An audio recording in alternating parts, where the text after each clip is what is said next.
Dudettes. Welcome to the podcast you've been waiting for. Great perspective and exclusive interviews. It's a hard job for those guys because it's happening fast. The kind of Saints insight and fun commentary you won't get anywhere else. We've got plenty of technology to speed things up. It's time to kick off your Been There, Done That Saints podcast, where we hand it off to our host, Mike Nabors, and Super Bowl winning linebacker, Scott Shanle. Proud of these guys. All right, we're playing a game without Drew. All right, that sells papers. I got it. So, look, I wasn't thinking about it. It's it happens at other positions, and it's unique when it's the quarterback. I understand that. All right, Sean Payton, you coach one of the best games that you've coached as a New Orleans Saint head coach, but I'm not buying that you're not thinking about not having number 9 out there. Anyway, welcome to another Been There, Done That podcast. I'm your host, Mike Nabors. As I mentioned, Sean Payton and the Saints going up to one of the toughest places to play, Seattle, and getting it done. We're going to look back. We're also going to look ahead to the big Cowboys game, prime time, Sunday night in the Superdome. I bring in producer Justin Thomas. Justin, what did you think of that last game? I haven't seen a complete game like that from all levels of the team in, I don't know, quite a while. I mean, that every special teams, defense, and offense all scored a touchdown. That's amazing. Third time in franchise history that has happened. I remember talking to Deuce McAllister after the game. He thought it happened on his watch, but it was actually pre-Deuce. The last time it was the late 90s. So the first time in the Sean Payton era, he gets a score from every facet of the game. Scott Shanle, we're going to look forward to the Dallas Cowboys game, but what impressed you the most about that Seattle game? Just like Justin said, I mean, you got contributions from all three phases, and it's tough to beat a football team when you can do that. I felt good about this Saints team, even without Drew going to Seattle and getting the win, because Seattle is not the same team they were a few years ago. Defensively, not the same. Offensively, they don't have the running game like they used to. But the one thing that worried me was the crowd noise. And the way you take out crowd noise is you have success early on in the game. The punt return set the tone, and then the defensive score early in the game set the tone, took the crowd out of the game early, and just a great team win on the road in a tough environment. The latest on quarterback Drew Brees, who missed a game. The Saints won a game without Drew Brees for the first time in the Sean Payton era. He kind of brushed that aside. But Brees, like we know he would do, is trying to get back before the 6 weeks that many predicted he would be out. He's going to opt for an internal brace. He actually consulted the likes of Mike Trout and Chris Paul. And the internal brace is going to support the injured ligament. It's going to allow him to remove the cast and rehab after a couple weeks. Now, Scott Shanle, you've never had an injury quite like Drew's, but you've had a thumb injury before. What do you think of his approach to this injury? Yeah, I've never had anything surgically done to a thumb. Had tons of injuries on thumbs and wrists with just ligament sprains and strains and having to constantly tape them up and reinforce them. And anytime you wear a brace and you have something reinforced and it's just not natural, you definitely notice it. So it'll be interesting as Drew goes through his rehab process if he can get his strength back in his thumb to where it feels normal when he comes back. When he's gripping the ball, nothing feels weird. Because that was always the hardest thing for me, is wearing a big bulky brace and having my thumb feel restricted.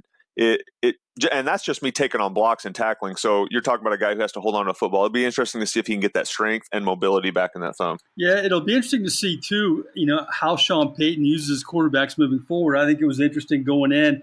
We obviously knew Teddy Bridgewater was going to start, even though Sean Payton kind of left some doubt about that. But Taysom Hill, frankly, was not as involved as he is when Drew Brees is in there. Did that surprise you at all, that the lack of snaps that Taysom Hill got in that game? Yeah, it did. It really did. I think a lot of people, when Teddy was named the starter, thought, well, maybe Taysom should be named the starter. Even national opponents, you had Rex Ryan on TV talking about, hey, you compared the guy to Steve Young, you should be playing him if he's that good. So it really shocked me that we didn't see more. We see plenty of him when Drew is healthy. But I think as a coach, and the way Coach Payton looked at it is, hey, Teddy's our guy. We're going to give Teddy the opportunity. You almost risk having Taysom come in and outshine him by making a few big plays because he has the athletic ability to do it. And because that game started off with a defensive score and a special team score, now you had the opportunity to let Teddy lead the football team and gain some confidence for the coming weeks. Yeah, Teddy Bridgewater, 19-27, 177 yards and 2 touchdowns. He's steady Teddy. He's not going to wow you with the numbers. But I was looking back because it seems like every time Bridgewater goes out there, he gives you like 180 passing, gives you maybe one or two scores. I was wondering, has he ever had one of those big Drew Brees type games? And actually he did when he, in his second year as a starter in Minnesota, when he played the Chicago Bears, he had 5 touchdown passes and 418 yards. And against the Detroit Lions that year, he had 3 touchdown passes for 469 yards. Now, actually, the next week he had 395 yards passing. Most of the time that year, he averaged about 200 yards per game. But I thought it was interesting. He's had those kind of games. He has that in him, Scott. And that's a good sign. I think you just go back to the early on in his career. And Minnesota drafted him because they saw a franchise quarterback in him. He suffered the horrific injury in practice. And it's good that, like you said, Mike, you've seen him do this before. It's not new to him. It's not we're hoping he can be that type of player. He's put up great numbers before. He's led a franchise before to a playoff win, and they were one missed field goal away from advancing even further in the playoffs that year with Minnesota when they played Seattle. So it's great that you have a player who's been there and done that. And players in that locker room, they know Teddy has been there and done it before with the Vikings. So it just adds confidence when you can look at that guy, especially at that position. Been there, done that. I see what you did there. Speaking of Teddy Bridgewater, he was very emotional after the game. Listen to his speech after being given the game ball to his teammates afterwards in Seattle. I'm trying not to ball right now, but, man, cherish this moment, man. Cherish these opportunities that we got. Cherish this feeling of winning. And just, man, never take for granted. Hey, I'm so speechless, but, man, I would not have rather been anywhere else than here. Experiencing this right now in this moment with you guys. So, man, I appreciate you guys, man, for accepting me. And, man, I love y'all, bro. Scott, that's from the heart right there. It is. And I think the one thing that when he speaks from the heart, everybody listens because there's no better person to talk about cherish this time, cherish these moments together, because he was a couple years ago, never knew if he'd play again. And here he is with the game ball with a big win at Seattle. So it makes everybody else realize, hey, tomorrow's not promised. Your football career is not promised. Any one of us can experience an injury. So cherish this time. And then to a bigger picture, the window in NFL football does not last forever. You got to take advantage of every single year like it's your last year. I asked him after the game in the post-game press conference, how much does this help your confidence moving forward? And he just smiled. I mean, he didn't, shy away from the fact that I wasn't confident question. He said, you know what? We came in as a desperate football team with a chip on their shoulder, and he indicated they needed a game like that, and he needed a game like that. I thought that was very candid reaction to my question. Yeah, because most guys would like the easy street. Hey, you return the opening kickoff return for a touchdown, you get a couple interceptions, pick sixes, now all the pressure's off you. And in a way that game kind of took the pressure off in the way it started, but there were moments in the game where Seattle clawed their way back into it that he had to make some plays. And when he had to make the play, he made it. He found the right guys. Obviously, when you have Michael Thomas and Alvin Kamara, the more you get the ball into their hands, the less pressure you have on yourself to make a play. But what I'll be interested in seeing this week is back at home with no crowd noise, how much freedom Coach Payton gives Teddy at the line of scrimmage to audible, check in and out of plays, because obviously that didn't happen last week with the crowd noise in Seattle. Yeah, and I'll be interested to see how the whole Taysom factor is going to develop. We'll get to some fun stuff about that in our more likely segment at the end. But Taysom is going to become more of a factor, and I think a lot of it depends on matchups, and it's going to evolve over the next few weeks before Drew gets back. Before we get to the Cowboys, I want to ask you about this. I tell you a guy that I'm disappointed in, and I know it's early. It's only 3 games in, but I thought he'd be a huge part of this offense is Jared Cook. I mean, he's been almost non-existent the last couple of weeks. I'm right there with you. Everybody really felt like that was one of the best free agent acquisitions as far as his fit in the offense. And to be fair to Jared, I still think he adds a great element to this offense. But it's early in the season. Obviously, when Drew Brees goes out, it's hard to tell just how many catches he would have had last week.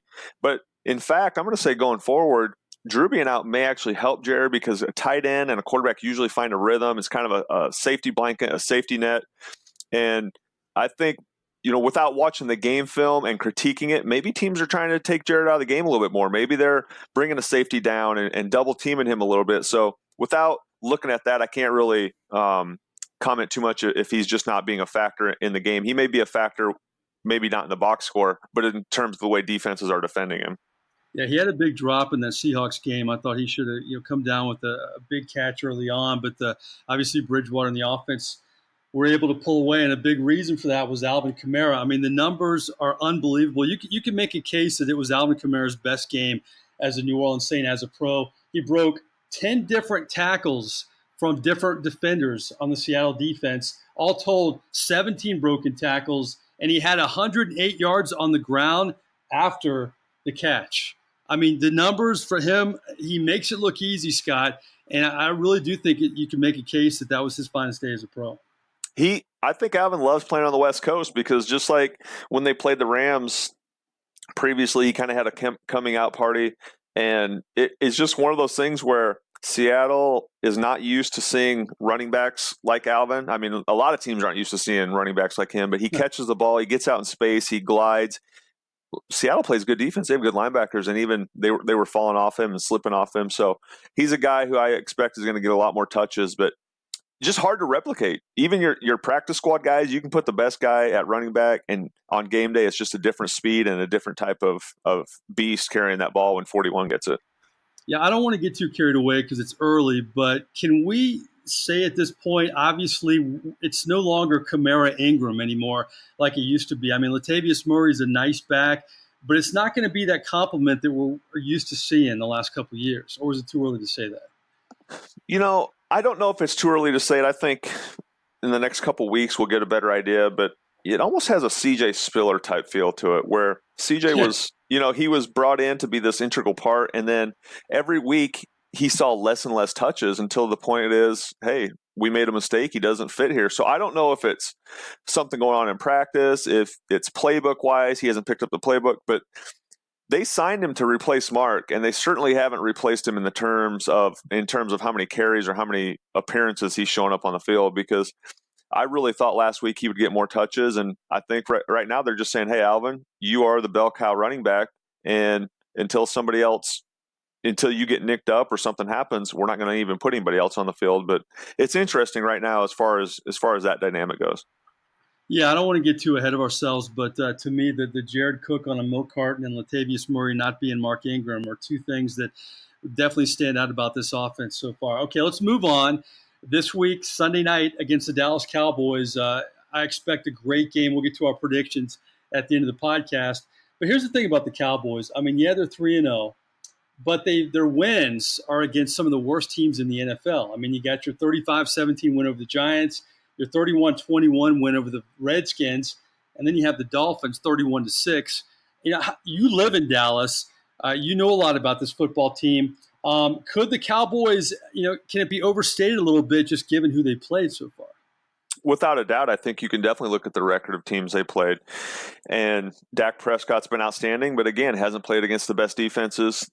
But the one thing I will say about this Dallas team, regardless of who they're playing, their defense is really good. At every level, they're fast, they're young, they play really good defense. The Saints offensive line is going to have to hunker down and play good against this D-line. The Cowboys have arguably the best linebacking core in the NFL, Van Der Esch and Jalen Smith and Shanle. It's going to be one of those days where the Saints offense is going to have to play better than they did at Seattle to beat this Dallas team, because offensively, again, Dak's playing outstanding. Zeke's one of the best running backs. But, today they said Amari Cooper, he's hobbled with a knee injury. That would be a huge loss for them. It's going to be a tough game. That's where the crowd noise is going to come in and help this Saints team get a win at home. I hate to look ahead, but boy, Scott, if they could beat the Dallas Cowboys without Drew Brees, you have the Bucs. Jaguars and Bears are good football teams, but even if it kind of gives you a little more margin for error, if you win this Cowboys game and all of a sudden you're 3-1 and this NFC South isn't very good, and Sean Payton obviously would scream at me for saying any of this stuff, but if they beat the Cowboys, to me, it allows a lot of margin for error moving forward. Oh, absolutely. And we can do that because we're not in the building, Mike. We can look as far forward as we want to. I think splitting on the West Coast with the Rams and Seattle, that was fine. That's not a big deal. They pulled out a great game against the Texans. This Saints-Cowboys game, either way it goes, obviously, if there's two teams you don't want to lose to, if you're a Saints fan, it's the Cowboys and Falcons. So you want to win that game just because it's kind of a natural rivalry. But going forward, Buccaneers at the at Jaguars and at Bears. Those are going to be two tough road games. But then you come home and you play the Cardinals and the Falcons again, and then you start getting an NFC South play. The schedule does not look too bad, even without Drew there. If the defense can step up and you get compliments from the special teams like you did this past week, these are a lot of winnable games for sure after this Cowboys game. Yeah, I mean, the NFC South is imploding. The Tampa Bay Buccaneers had an awful loss in week number 3, and now they're going on the road virtually forever. They're not going to have another home game until November, so they may go through a downward spiral. Carolina's a mess without Cam Newton, and then the Atlanta Falcons are just so unpredictable, and they don't look sharp either. But after the bye week, I mean, you have 4, 5, 6, 8 games, okay? And 1, 2, 3, 4, 5 of them are against NFC South teams. So, like you said, it kind of shapes up pretty good for the New Orleans Saints. But, the Cowboys lead the all-time series 17-12, but they've lost the last 2 at home. I want to ask you about this. Growing up in Nebraska, you started your career with the Rams, but, then you played for the Cowboys. Growing up in Nebraska, were you a Cowboys fan? I mean, was that a big deal when you went to Dallas? It was, and I think I was a Cowboys fan, and I think a lot of it was I was a bandwagon fan because you had Aikman and Emmett and Irvin, and you knew they were going to be really good for a long time, so everybody wants to cheer for a winner. I was always interested in watching the Cowboys. When I became a Cowboy, I didn't realize just how big a deal the brand of the Cowboys was. When you go to away games and there's Cowboys fans everywhere, and you're on prime time all the time, and you're always in the national spotlight as far as the afternoon game. I never realized just how big the Dallas Cowboys brand was. America's team, this and that. I always heard that, but I didn't realize just how well Jerry Jones marketed his team compared to other teams throughout the NFL. How active is Jerry Jones? I mean, how often do you see him at practice? How often do you see him in the locker room during the week? I mean, he's everywhere, isn't he? Well, here's the great thing about love him or hate him. When I was with the Cowboys, our head coach was Bill Parcells. So we never saw Jerry. Jerry spoke to our team one time, and that was part of the agreement that Bill had. I will coach your team if you get the heck out of the way. Mm-hmm. And never saw him on the sideline one game because that was part of his and Bill's deal. And so my interaction with Jerry Jones is much different than all other Dallas Cowboys because during my time, Bill had that worked out that I'm going to coach the team, you're going to own the team, and you're going to stay the hell out of my way. Yeah, it's amazing to me how long it's been since the Cowboys were really a good football team. They've had some bad breaks along the way. But, I look back at Jerry Jones and Jimmy Johnson, and to me, it would have been amazing if those two could have stayed together because they really are both effective in what they do. But Jerry obviously won a little bit more. Was there something extra? I mean, you go on a team flight with the Cowboys. I mean, it seems to me that organization is first class, across the. I mean, was there a little bit extra playing for them, traveling with them, being a part of that team? Nothing that was any different from the Saints, and I don't know what the Saints were like before I got there. I think Coach Payton kind of brought everything that he had seen with the Giants where he was a coach, with the Cowboys where he was a coach, and that's what he wanted to model the Saints franchise after. So when I got to the Saints, we stayed in great hotels. We traveled just like we did with the Cowboys, chartered your own flight. So we did everything the same way, and I think a lot of that credit goes to Coach Payton in bringing that to the New Orleans Saints. But nothing overly spectacular with the Cowboys other than you saw Jerry in his tour bus all the time and his private jet taking off before we took off. It's funny because the Saints are obviously a big deal in New Orleans, but how would you compare, what you went through as a player in New Orleans, and you were there obviously during such a pivotal time where Sean Payton and you guys, took the franchise to heights they'd never seen before. But how would you compare that to the attention you get playing for the Cowboys in Dallas and in that state? Yeah, and kind of what I spoke to earlier, the brand of the Cowboys, I never realized just how strong it was. When you go every away game, just tons of Cowboys fans everywhere, spread throughout the country. But I will say I noticed some of that start to peak, or not peak, but come about when we were at the Saints. We became the de facto, I believe, America's team around 2009 through 2011. I still run into so many fans who said, I became a Saints fan in 2009 when you guys went on that run. It was so spectacular. It was a great story, and I've always loved that. So I think what we were able to do in 2009 is we converted a lot of people into Saints fans across the country, and those are things that that you can't really measure. I mean, you take away after your career, you look back and you're like, yeah, I won a Super Bowl ring. But to hear people's stories, how it affected them personally, that you could kind of create a little bit of America's team with the New Orleans Saints because of the run we went on was pretty cool. That's good perspective right there. Speaking of perspective, Justin, you know what time it is?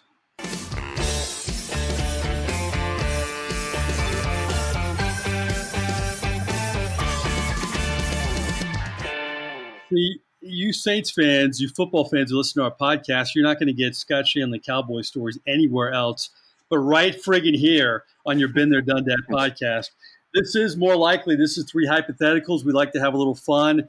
And, the guys that I work with here, Justin and Scott Shanle, they don't know the questions. So I'm always at an advantage because I know the questions. But, Justin, you're going to go first, then Scott, and then I'll kind of weigh in here.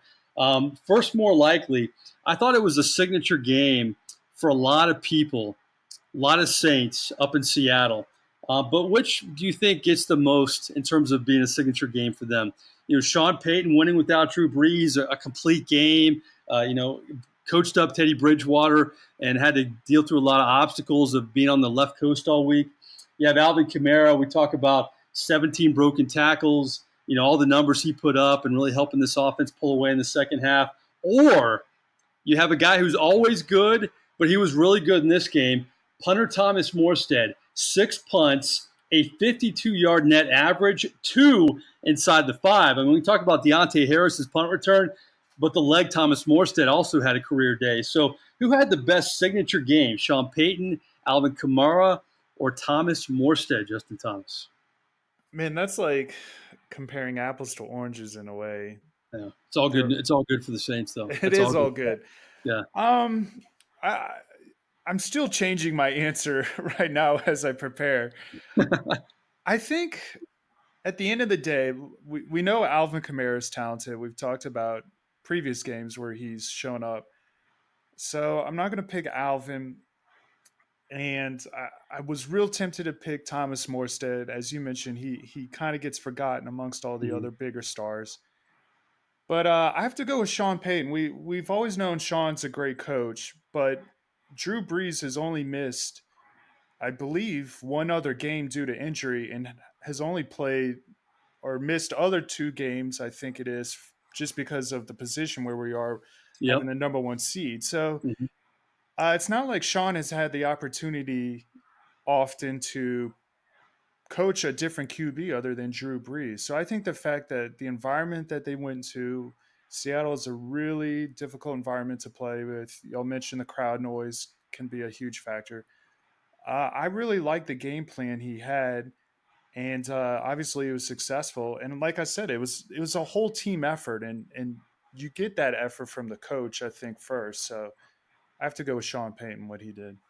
Yeah, his post-game press conference, you could tell Sean Payton never gets real emotional after games, but you could tell that he was tense that week during practice, and Deuce McAllister told me that after the game.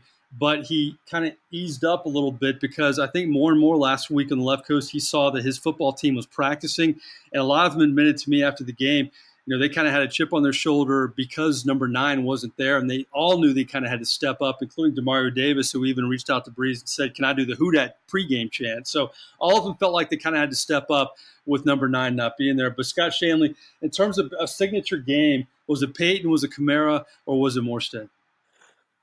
For me, quickly, I think Alvin Kamara, anything he does doesn't surprise me. So because of his own skill set and how high he set the bar, I'm going to eliminate him. Coach Payton, I thought he had a good game plan for what Teddy does well. But I'm going to eliminate Coach Payton as well because I don't think the offense, without the punt return or a defensive score, I don't think the offense played well enough to win that game. So I'm going to go with Thomas Morstead. I think Thomas. People lose sight of how important hidden yardage is, how many times you can flip the football field and make an offense go the length of the field, how much you drastically reduce the chances of those teams scoring points. And Thomas was the X factor in that game, and he's done it for such a long time. It seems like only yesterday he was a rookie kicking ambush in the Super Bowl, and now he's the old man on the team and still, to me, one of the best punters in the NFL. He was outstanding. I'm going to go with Morstead, too, because I think sometimes you take him for granted because he's always good. You always expect greatness out of him. To me, it was a notch above, obviously, in Seattle, his career day. But here's the thing. I know he's a punter, but he's going to go down as one of the best Saints of all time, Scott. Don't you agree? No question. Absolutely agree with that. Yeah, because it's not only is he a great player, but he's he's one of those guys too that's not slowing down. I mean, he's been a Saint for a long time. Let's say that he goes another 5 years at this pace. Could Thomas Morstead be a Ring of Honor type guy? Yeah, I definitely think so. And I think what he does in the community, being with the same team since he's been drafted, but one thing to me as a specialist, you're automatically viewed as an outsider by the rest of the team and by football lovers. They view punters and kickers and long snappers as outsiders. I think one of the greatest signs of respect for a specialist like that, and Thomas falls into this category, is when everybody in the locker room respects him and views him as a team leader. I think that says a lot about those guys. You didn't feel that way about Kai Forbath?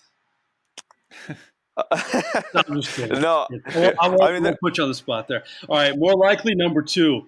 Drew Brees. We've talked about, the internal brace, trying to speed up the rehab. He can remove the cast faster. He got a couple opinions. Drew Brees was going to do his due diligence and try to get back on the field as soon as he could. When the injury went down, we're hearing 6 to 8 weeks. If it was 6 weeks, he'd be back after the bye week. It seems like Brees is trying to return before the bye week, which would be against the Arizona Cardinals at home. More likely, guys, starting with Justin. Drew Brees, do you think he'll be back earlier than 6 weeks? Do you think it'll be 6 weeks, or do you think it'll be later than 6 weeks? Knowing Drew's competitiveness and the fact that he wants to get back on the field, I would not be surprised if he is back before 6 weeks. I personally hope that the Saints are in a position and wait until after the bye week till Brees comes back. But I would not be surprised if Brees tries to come back as soon as possible to continue to play. Yeah, neither will I. Scott, what do you think? I'm going to go with longer than 6 weeks. I think he's going to want to get back as soon as possible. I've seen Kurt Warner with a thumb injury when I was rookie in St. Louis, and it takes a long time to get that feel and that grip back to the football. And I don't think it's going to be a season ending or it's going to go much longer than anticipated. I just think 6 weeks is a short time frame when you're talking about a quarterback dealing with a thumb injury. And the other reason I'm going to say, as the optimist, is he's not going to have to come back as fast as 6 weeks because I think this team's going to win some games and they're not going to be pressured to put number 9 back in there before he's ready.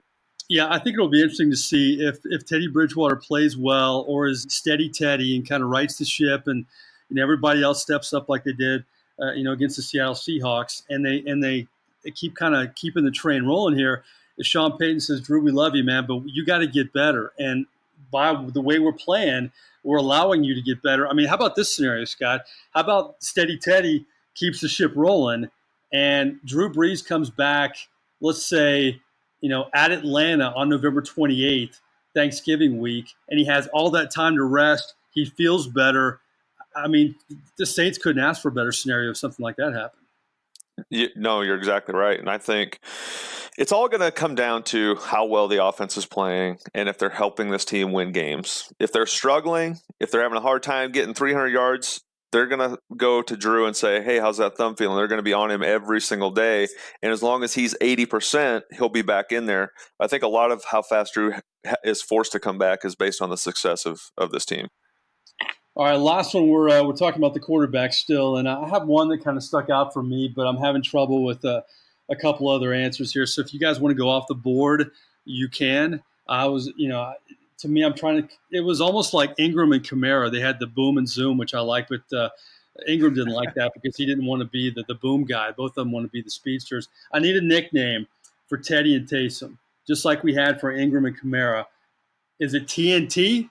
Is it T squared? Or is it TBTH, which kind of rolls off the tongue? You think it'd be easier with a name like Bridge and Water, but I couldn't incorporate that with Hill and Taysom at all. So if you want to go off the board, you can, but I like TNT, T squared, TBTH. I personally, of the three, I like TNT. Not only does it seem to roll off the tongue the best, I like the image it connotates too, an explosive duo. I can't think of any better name than that off the top of my head, so I'm going to go with TNT. Yeah, I don't know, Scott. You have anything better for me? You like any of those?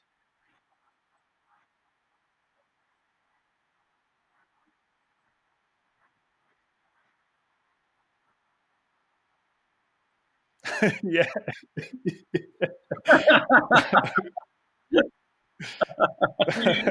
Exactly. I wonder that sometimes when I see TBTH, I feel like I'm promoting Tom Brady a little bit in one of his mini series or something. So I don't want to do that either.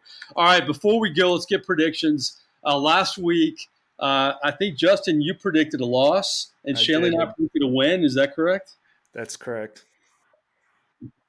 Okay, and I predicted the Rams loss. So right now, I am 3-0, even though the Saints are 2-1. I just want to let you guys know that, because I'm not one of those guys who like to say I'm always right. Well, I guess I do in a podcast. Between us. Yes. Yes. Yeah.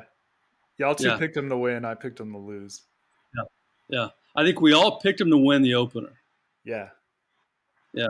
So, I can cover the Saints and be undefeated at this point. So we'll see if it continues here. All right, let's go into the Week 4 matchup to end the first quarter of the season against those Dallas Cowboys. Justin, you were on the clock. I need a prediction and a score. Well, I guess since I'm 1-2 in my predictions, it doesn't matter what I say because I'll most likely be wrong. Well, there's plenty of time to catch up. Yeah, you're right. Last week I picked the Saints to lose, and I didn't feel good about that game going into it. This week I feel even worse about the game, which I hate to say. I just think Dallas is too talented on all three sides of the ball. I don't see the Saints overcoming the Dallas defense, and while the offense played good in Seattle, they weren't explosive like we're used to. I think Dallas is going to win 27-17.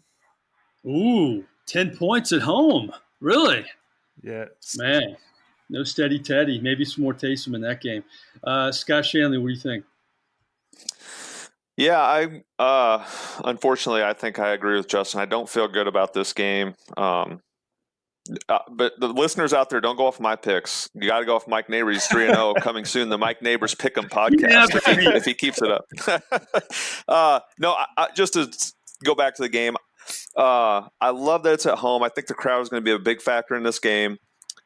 A lot of it's going to depend on the Cowboys wide receiver situation. Amari Cooper's banged up and Michael Gallup is banged up. I think he might even be out. That's a huge loss for this offense. Now the Saints defense can pack the box and just take away Zeke, and that would force a low-scoring game. But again, I think this Dallas defense is one of the best in the league. I wasn't encouraged by what I saw enough from the Saints offense last week. I'm going to go Dallas 20, Saints 16. Wow. I am so tempted now that both you guys went Dallas. If I go contrarian and they win, I'm 4-0, and I have a 2-game lead. But, man, this Dallas team to me is so good right now. And you've taught me more about the defense. But you know what? I'm going with the Saints. I think once Zeke or Dak or maybe Amari, if he plays, gets hit in the mouth, you know what, buddy? It's not the Giants anymore. It's not the Redskins. It's certainly not the Dolphins. This is a good football team you're playing, and I'm going to go with the Saints. I think it's going to be a great game, and my final score is 27-24 New Orleans Saints. And I think it's going to be a classic Sunday night game. So I'm going to go Saints 27-24. You know what? We didn't touch on this, Scott, but a guy who needs to get back for this defense, and this defense has played decent so far, is Shelton Rankins, and he should come back any week now. And when he comes back, it's going to be a huge difference in this team. Without a question. Sheldon was playing at an all-pro level last year, Pro Bowl type season, and a lot of it's going to depend on how that rehab went. Sometimes when you come back from rehabbing injuries, you come back better, you come back stronger, you come back feeling more explosive. And if they can give him enough time to get his body right, where he's not thinking about that injury, he's one of the best defensive tackles in the NFL. And talk about stopping the run and doing those things, he will definitely give a boost to this defense. Well, speaking of coming back stronger than before, if the Saints win, I'm gonna have to brag a little bit next week because I'm not one of I hate those guys that say, "Oh, my fantasy team," just whatever. But the predictions, we got to have fun with that a little bit. So we'll see how that plays out. Justin, tell them about our Twitter handle. Let's get some more action on Twitter.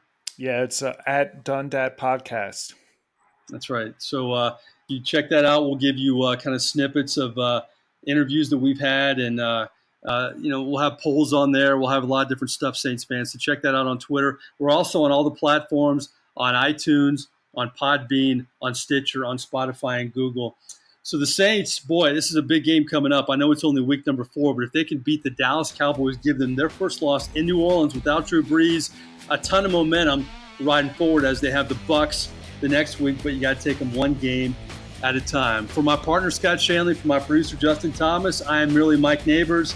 We'll talk to you, Who Dat fans, after the big game next week. Thanks for tuning in.